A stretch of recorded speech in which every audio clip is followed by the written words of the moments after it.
Muy buenos días. Un gusto ver a cada uno. Y que nuestro Dios Todopoderoso nos continúe bendiciendo. Y que seamos de bendición para otros también. Muy bien, hermanos. ¿Qué le pareció esta mañana? Estaba como bastante frita, ¿no? Muy fresca mañana, hermoso día que nos regala el Señor. Vamos a aprovechar el tiempo, ¿verdad? Como siempre decimos, vamos a ubicarnos aquí. Vamos a estudiar y seguir estudiando las cualificaciones de los ancianos. Vamos a ir ubicándonos en Primera de Timoteo. Mientras usted tenga de repente el divisor o su manito, dedito, también en Tito, porque vamos a ir aquí y allá, ¿verdad?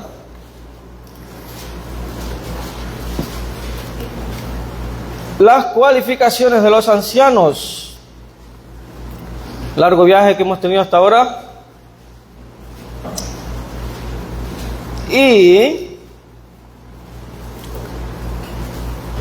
estamos en la sección de familia. Ya culminamos. Vamos a comenzar ahora la siguiente parte que tiene que ver con la sabiduría de este varón. Y cómo es de determinante en su oficio como anciano. Pero antes de eso, hermanos, vamos a hacer un breve repaso y dar oportunidad para las preguntas, dudas que usted pueda tener, dado que en la clase anterior no alcanzó el tiempo para ello, ¿ok? Así que vamos a dar el espacio, ¿verdad? Como solemos hacer. Recordemos que las cualificaciones son para ¿quiénes? Los ancianos. Para los varones candidatos, ¿verdad? Los que, para empezar, deseen y anhelen servir como ancianos. Porque tiene que haber ese deseo y ese anhelo. Hablábamos que esta es una de las primeras cualificaciones, ¿no? Desear y anhelarlo. Entonces, aquellos que lo desean y lo anhelan, deben llenar estas cualificaciones. Las cualificaciones entonces son para estos varones candidatos. Y si Dios espera esto de estos varones, ¿quiere decir eso que esas cualificaciones son posibles de cumplir o son imposibles de cumplir? Son posibles, por supuesto, porque Dios no pediría al hombre algo que no pudiera cumplir. Evidentemente, entonces, eso nos lleva a otra conclusión, que todas estas cualificaciones han de estar bajo su poder o control. Repito, deben estar bajo su poder o control. Es decir, son requisitos que están en su poder cumplir. Vaya la redundancia, ¿ok? Son requisitos que él puede llenar. Entonces, cuando la Biblia dice marido de una sola mujer, ¿puede él cumplir eso? ¿Está en su control? Absolutamente. ¿Puede él gobernar bien su casa? Absolutamente. ¿Y cómo se va a reflejar eso según estudiamos? Que sus hijos van a estar en sujeción, van a ser esos hijos fieles que no van a ser acusados de disolución y rebeldía.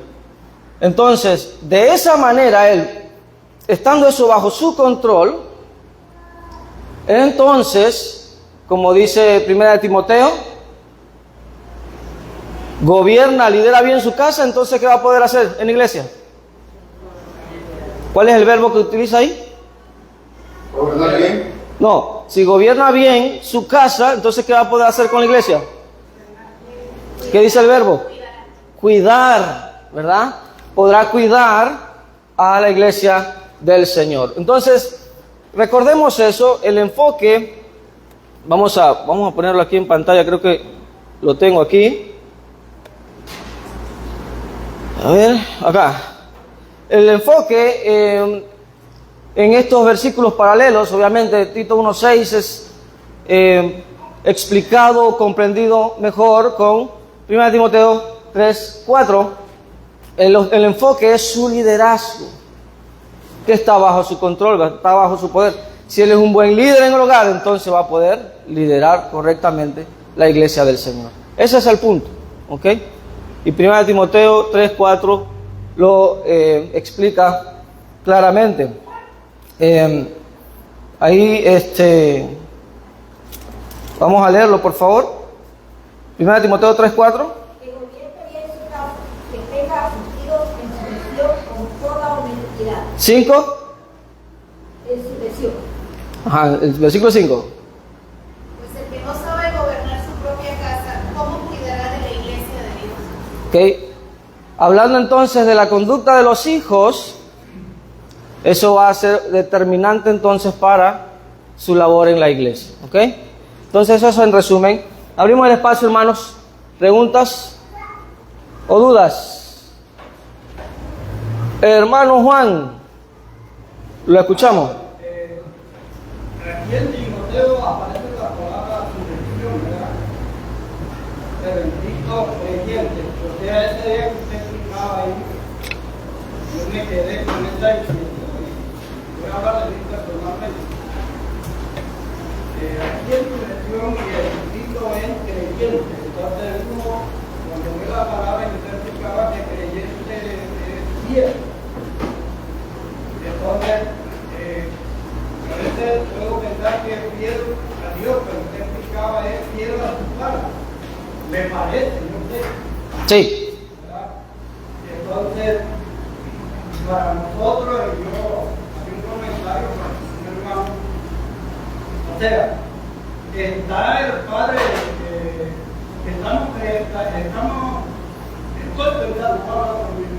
pensando que el anciano, para calificar tiene hijos que tengan una fe, pero lo que sea fieles al Señor y claro, eso que tiene a su padre. Entonces, usted explicaba una cosita ahí, pero que yo no la podía, no le podía como agarrar bien. Ok. O sea, el hecho de si explicaba que el padre no puede obligarlo a que sea cristiano, que se bautice, que ahí donde, por ahí donde va la cosa.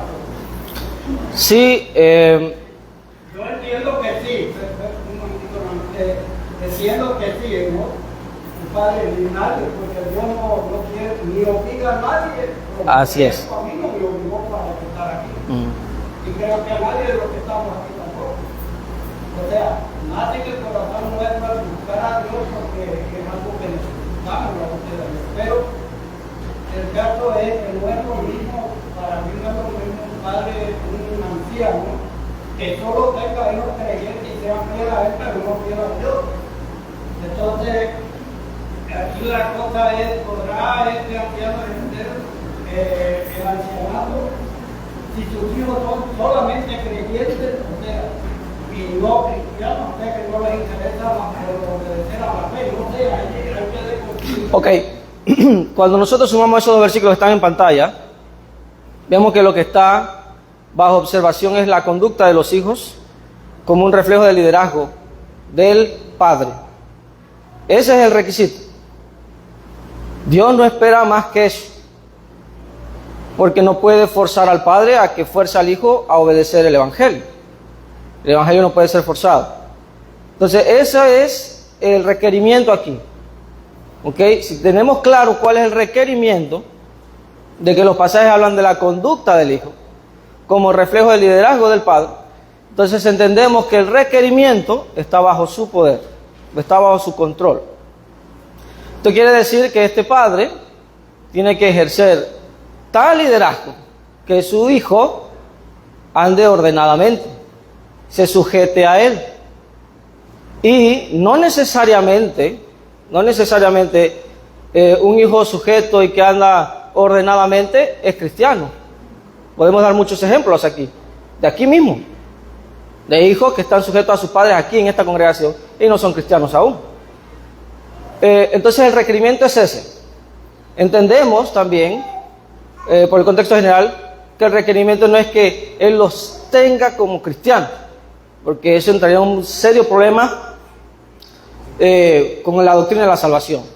Ahora, ¿qué ocurre naturalmente con hijos que muestran respeto y sujeción a sus padres en el contexto cristiano? Naturalmente van a obedecer el evangelio. Entonces, No, o sea, debemos de distinguir una cosa de la otra, ¿ok? También hay que ver esto en el global, ¿no? En la pintura completa. Cuando un candidato llega a cumplir todas las cualificaciones, eso, hermanos, toma tiempo. Y sería bastante normal y es bastante común, según la experiencia que yo conozco, ¿verdad? Por ejemplo, en Estados Unidos, que para cuando el candidato va a ser nombrado como anciano, ya al menos uno de sus hijos ha obedecido el Evangelio. ¿Me explico? Y el hecho de que otros no hayan obedecido, pero estén sujetos a sus padres y anden ordenadamente, no lo descalifica, porque ese no es el requerimiento. ¿Ok? ¿Se entendió? ¿O voy en dialecto? Porque el hermano Abelardo me enseñó. ¿Ah? Es broma. Hermano. Sí, hermano, utilizando esa frase que usted acaba de mencionar, de que aquí hay ejemplos, aquí hay familias que en lo personal, pues los conocemos, los amamos, que tienen hijos, y yo en lo personal le he preguntado, oye, ¿y fulanito? ¿O fulanita? Y eso no, él está pensándolo todavía, él cree que todavía no está preparado, pero yo veo al niño, o a la niña, o al hijo, o a la hija, yo los veo obedientes, los veo sumisos, los veo tranquilos, los veo que se sienten bien estando aquí. Por ejemplo, hablando de la comunión que tenemos entre nosotros como familia, como hermandad. Sin embargo, los jóvenes no se han bautizado. Entonces, estoy entendiendo bien el caso de cuando se habla que esos hijos están sujetos a sus padres. Si bien no se han bautizado porque consideran que necesitan un tiempo más, necesitan estar más seguros, la excusa que ellos den, pero yo los veo sujetos a sus padres. Entonces creo que es el caso. Así es, de nuevo, el punto, de nuevo, Tito 3, 4 y 5, con Tito 1 y 6, el punto, el enfoque es su liderazgo. Por eso está gobernando, ¿verdad? Ese término ahí, nunca mejor dicho. Gobernar aquí, ese término quiere decir liderar. Alguien que va adelante, alguien, como decíamos, es un ejemplo de fe, de amor, y que hace todo eso con toda honestidad, dice el texto también, de manera que sus hijos naturalmente lo van a seguir. Naturalmente van a demostrarle a él amor, respeto, y de esa manera, obviamente, él cumple esa cualificación. ¿Ok? Liderazgo. Ahora, sí, allá vamos. Sobre el término creyente, hay que entender también, hay que recordar que la Biblia no fue escrita en español. ¿Ok? La Biblia no fue escrita en español. Porque como mostrábamos muchas versiones, no quiero repetir la clase pasada, ¿verdad? Está grabada, es pública, está en Facebook, está en YouTube. Y mientras esté en YouTube, pues hasta que venga el Señor, ¿verdad? Si no se explotan los servidores de Google. Pero está ahí, la pueden revisar. Hay otras versiones que no traducen creyentes, traducen fieles, y el tema es el por qué. Y establecimos el domingo pasado que como este término tiene dos sentidos, por un lado alguien que cree, en general alguien que cree, no necesariamente alguien que cree es cristiano, también establecimos eso, y por otro lado el sentido es alguien que es fiel o leal. Hoy vamos a ver un poquito de ese término en otro versículo. Entonces, la pregunta es, ¿cuál de esos dos sentidos encaja mejor en este pasaje, en el contexto? Y decíamos que una regla de interpretación muy importante es que el contexto determina el significado. Y el contexto nos indica aquí que no se está hablando de la fe del Hijo, sino de la conducta del Hijo. Y el porqué de la conducta del Hijo se debe a la causa de liderazgo, ya sea falta o presencia, ¿verdad?, de liderazgo del varón en este caso. ¿Quién alzó la mano? Hermana Arlenis. Después, hermano Juan. Hermano, yo tengo dos preguntas. Ajá. La primera, yo quisiera saber cuál sería la edad mínima de los hijos para que un cristiano aspire a ser anciano.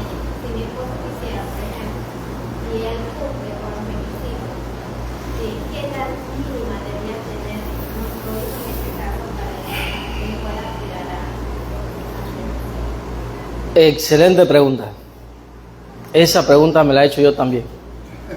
Porque ahí dice que no debe de ser acusados de solución y de rebeldía, o sea que entiendo yo que debe ser. Ah, pero se refiere, a ver, ¿la edad de los hijos o la edad del papá para que pueda ejercer como anciano?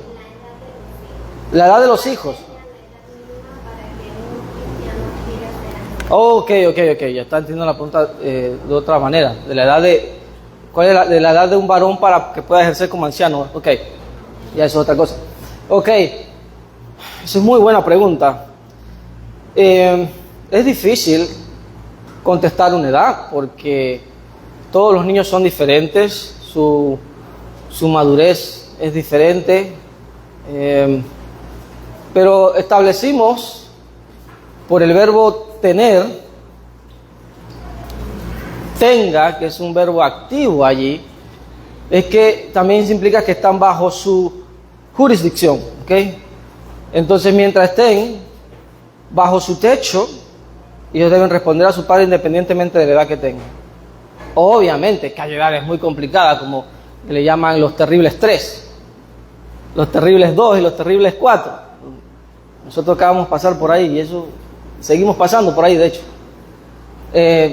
Obviamente en esa época los niños están tratando de buscar cierta independencia y esa aparente desobediencia no necesariamente es desobediencia. A veces simplemente pues es parte del desarrollo del niño, ¿no? Entonces es complicado decir. Yo diría que mientras que el niño responda a la autoridad de su padre, que sea un niño que cuando escucha a su padre le obedece, que lo sigue, y de nuevo, que no anda en rebeldía, muestra liderazgo, mientras esté bajo su techo. Pero no podría decir una edad específica, complicadísimo. Pero de nuevo, como decíamos antes, los hijos, aunque no nos guste, hermanos, especialmente padres presentes aquí, mientras nuestros hijos estén bajo nuestro techo, serán un reflejo de nuestra presencia de liderazgo o carencia de él. Esa es la realidad. Porque bíblicamente ya hemos visto y establecido el domingo pasado que el padre tiene toda la autoridad delante de Dios de hacer que su hijo se sujete o se sujete. ¿Me entendió? Mucha gente con la psicología liberal de hoy dice: no, qué cosa más horrible. Tienes que pensar en los sentimientos de tus niños. Tienes que rebajarte a ellos y hablar con ellos. ¿Qué quieres, hijo? ¿Qué quieres, hija? Eso es mera hipocresía. Porque incluso hasta el padre o la madre más liberal, ¿qué pasa cuando el niño dice: ya no quiero ir a la escuela? ¿Qué le dice la mamá y el papá? ¿Qué le dice? Tienes que ir a la escuela. Tienes que ir. No, y llorando, vas para la escuela. ¿Qué es esa acción? Lo está forzando. Entonces, hermanos, dejémonos de esa idea incorrecta. Si es nuestro caso, repito, de que no podemos forzar a nuestros hijos a ir a la iglesia. Sí podemos. Mientras estén bajo nuestros techos, sí podemos. Forzarlos a ir a la iglesia. No le podemos forzar la palabra de Dios ni el evangelio, pero podemos forzarlos. En esta casa vamos a la iglesia. Punto. Porque si lo hacemos en lo secular, entonces hay que ser consistentes, ¿verdad? Entonces es muy claro, hermanos.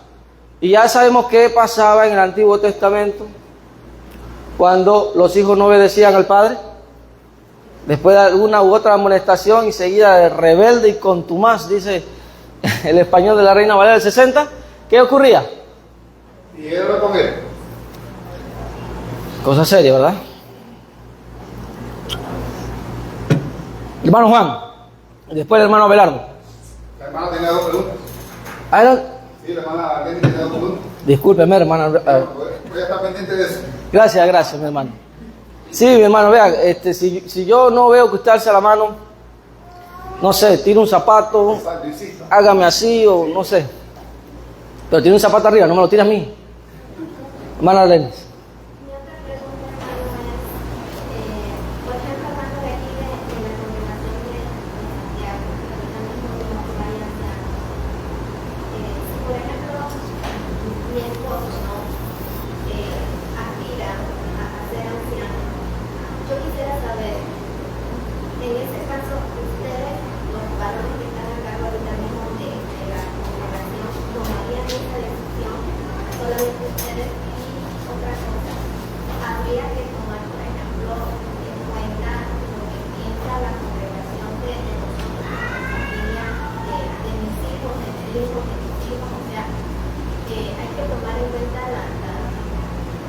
unión que tiene la congregación.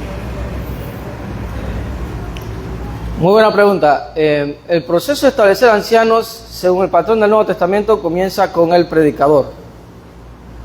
Eso lo vemos en las directrices que da Pablo a Timoteo y a Tito, ¿no? Y en primera de Tito leemos que él le dice no imponga las manos con ligereza a ninguno, ¿no? Y en el contexto está hablando de ancianos. Pero sin duda que es un trabajo en conjunto, un trabajo de todos, como hemos mencionado anteriormente.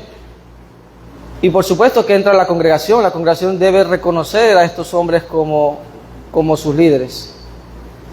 Y lo que usualmente se hace por principio, digamos, por ejemplo, una de las cualificaciones es el buen testimonio, ¿verdad? Entonces, lo que usualmente se hace antes de establecer ancianos es que se indaga bastante con la familia, en esta parte de parte de los varones, ¿verdad? Servidores, se indaga mucho en la familia, se indaga en el contexto del área del trabajo, amistades, para asegurarse de que este hombre sea de buen testimonio, ¿verdad? Se analiza y obviamente se ve la conducta de los hijos, ¿verdad? Y por supuesto que una de las prácticas en principio que he notado que se hacen en Estados Unidos al respecto es que se le informa a la congregación, ¿verdad? El predicador junto con los varones dicen, bueno, aquí tenemos estos candidatos, ¿verdad? Se presentan estos candidatos, vamos a comenzar el proceso de establecer ancianos. Es un proceso, no es de que un día a la mañana se hace, ¿no? Y entonces, para que se dé fe de que ellos cumplen con esos buenos testimonios, se le da a la congregación tiempo. Dice, bueno, que vamos a definir, ¿verdad?, que se va a dar un mes para que cada uno en la congregación informe por escrito si nuestros hermanos cumplen con todas las cualificaciones, y se entrega un documento con todas las cualificaciones y que ellos tienen que evaluar, pero específicamente para que digan por qué no, porque se supone que ya los varones, predicador, han evaluado que estos hombres potencialmente ya han cumplido con esos requerimientos. Entonces generalmente se da un tiempo para que la congregación responda al respecto. Si hay objeciones bíblicas, no opiniones, ¿verdad?, que sustenten que alguno de esos varones candidatos hasta ese momento no cumple con los requerimientos, entonces se tiene que evaluar eso, se le presenta a la congregación, nuestro hermano va a trabajar en esto y esto y esto, y se sigue el proceso. Pero siempre es un proceso, digamos, con calma y paciencia. Eso no es de la noche a la mañana. Es lo que he visto. Por ejemplo, tengo compañeros que se graduaron conmigo que lo han logrado y ha sido bonito porque nos han informado de todo el proceso. Y gloria a Dios cuando se hace bien, ¿verdad? Porque hay que hacerlo bien. ¿Eso responde su pregunta? Sí, muy bien. Eran dos preguntas, ¿verdad? Ok. Hermano Juan, ahora sí. Y después el hermano Abelardo. Hermano, primero disculpe usted a todos los demás porque el problema de hoy no me conviene, ¿no? Y no pude entender ninguna de las dos preguntas. Hermano, no sé si iba por ahí conmigo. No. El caso es que sí, verificar pues de la palabra creyente, ahí conviene, ¿cierto?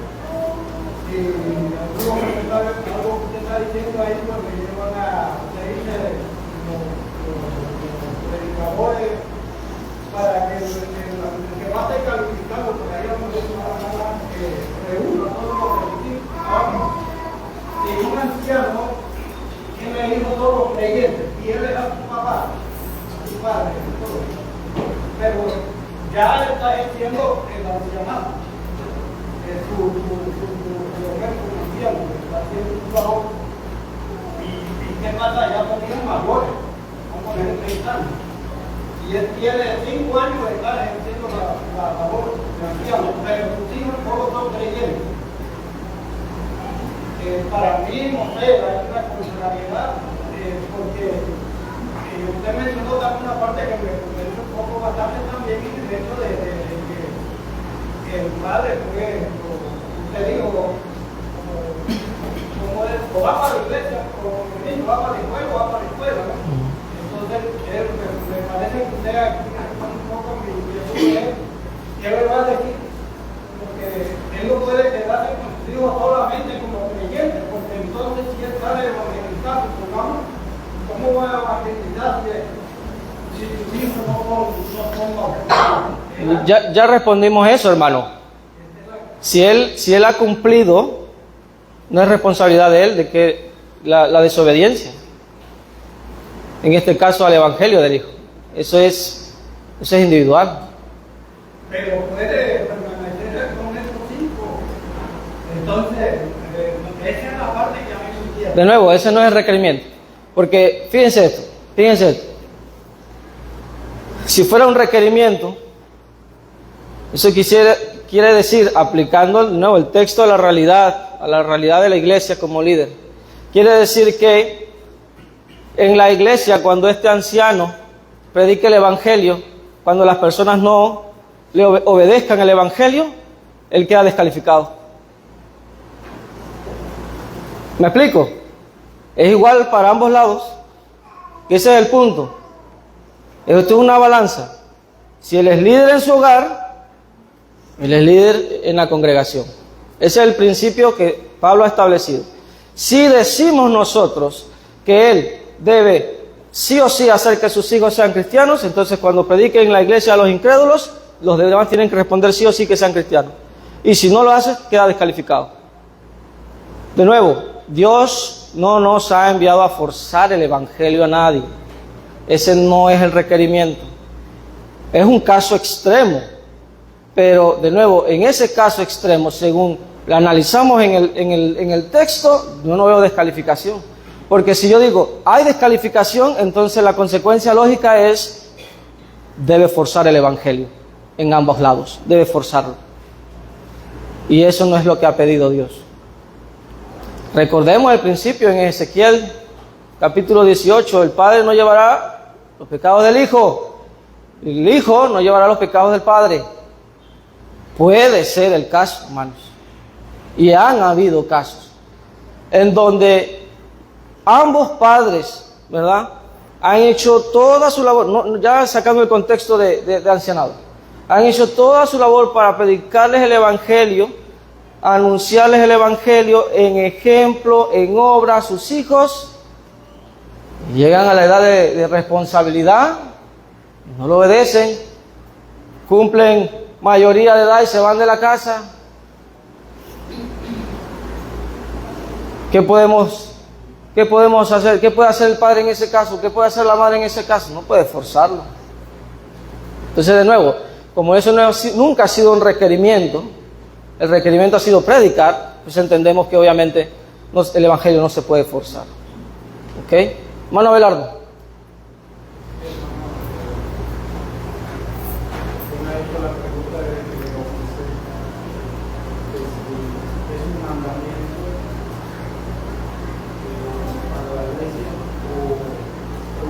Ese tema específico solamente para los varones tranquilos.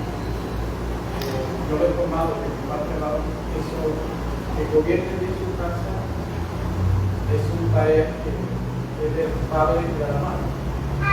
Gobiernen de su casa, no solamente del padre. A ver, puede ser que como yo soy cristiano, pero como yo no aspiro para ser anciano, y yo me permito y yo con los que mi hijo puede ir o andar como quiera, pero yo soy cristiano. O sea, estoy viendo como que esto no es para mí, sino es para lo que aspiro. Entonces yo lo que veo es como una responsabilidad como cristiano, aspira o no aspira, pero como durante como cristiano yo pienso que es una tarea para todos. Ya aquí se ve que en quién le corresponde ser anciano, ya entonces hay una evaluación.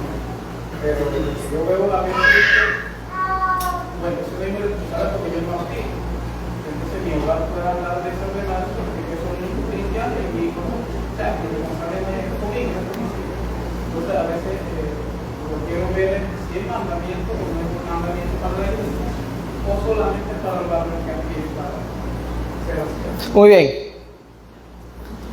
El hombre es cabeza del hogar. Eso es un axioma, ¿verdad? En el Nuevo Testamento y en el Antiguo Testamento. Y él tiene el deber de liderar su hogar. No es posible que en el hogar el hombre y la mujer gobiernen juntos. Eso no se encuentra en el Nuevo Testamento. Es el hombre, él es la cabeza, ¿verdad? 1 Corintios 11:3 nos muestra ese rol, ¿no? Dios, Cristo, hombre, mujer. Así como Jesús se sujetó al Padre, nos da el ejemplo para que padres nos sujetemos a Cristo y seamos el esposo, el padre, el líder que debemos ser. Un mandamiento para todos los varones. Y a su vez le da el ejemplo a la mujer para que se sujete a su cabeza, que es su marido. Y eso también es mandamiento. ¿Ok? Entonces tengamos eso, que ese es un principio cristiano, universal. Desee o no el hombre ejercer como anciano o como diácono, debe ser líder de su hogar. Él debe tomar las decisiones y deben ser decisiones sabias, prudentes, que busquen el bien del hogar. Y la mujer se debe sujetar a esas decisiones. Eso es lo que enseña el Nuevo Testamento. Ahora, si eso obviamente se aplica, si todos nosotros varones cristianos, indistintamente de nuestro deseo o anhelo, lo aplicamos, ¿qué usted cree que va a ocurrir en una iglesia? Naturalmente se va a organizar bíblicamente bastante rápido, porque es que ya hay varones, ya hay bastantes varones que ya han llenado varias cualificaciones, ¿ok? Entonces, es importante aclarar eso, tener eso bien claro. Ahora, por supuesto que la mujer en el hogar pues, tiene cierto rol, y en ese sentido ella gobierna en el hogar, más que todo en el área familiar y doméstica. Eso lo vimos también antes, y por esa razón decíamos que todas las cualificaciones que estamos estudiando, directa o indirectamente, o específica o generalmente, aplican para todos los cristianos. Vamos a recordar esto. Vea, tómele foto y así no se le olvida más, ¿verdad? Habíamos mostrado este cuadro con las 26 cualificaciones que se encuentran en Timoteo y en Tito, y a un lado los versículos que vemos cómo se aplican para todos los cristianos, pero no se aplican específica y particularmente a todos los cristianos, porque hay una distinción de género. Hablábamos de eso en su momento. Por ejemplo, marido de una sola mujer. ¿Usted me puede explicar cómo una mujer puede ser marido de una sola mujer? Eso es imposible. Así que en general aplica para todos, ¿ok? Responde su pregunta, hermano. Hermano Belardo, responde su pregunta. Sí, muy bien. ¿Alguien más? ¿Alguien más? ¿Alguien más? ¿Alguien más? Preguntas. Interesantes preguntas. No deje de preguntar. ¿Sabe qué pasa cuando preguntamos? ¿Qué pasa cuando preguntamos? Toda la iglesia se beneficia. Así es. Pero ¿qué más? ¿Qué pasa exactamente cuando preguntamos? Aprendemos, ¿verdad? Aprendemos. Esto no es nada nuevo para usted, ¿eh? Que sea nuevo no quiere decir que sea nuevo. Y le explico por qué, y con esto termino. ¿Usted recuerda cuando usted estaba en la escuela, bien pequeñito, tal vez kinder, primer grado, y su maestra para usted era wow?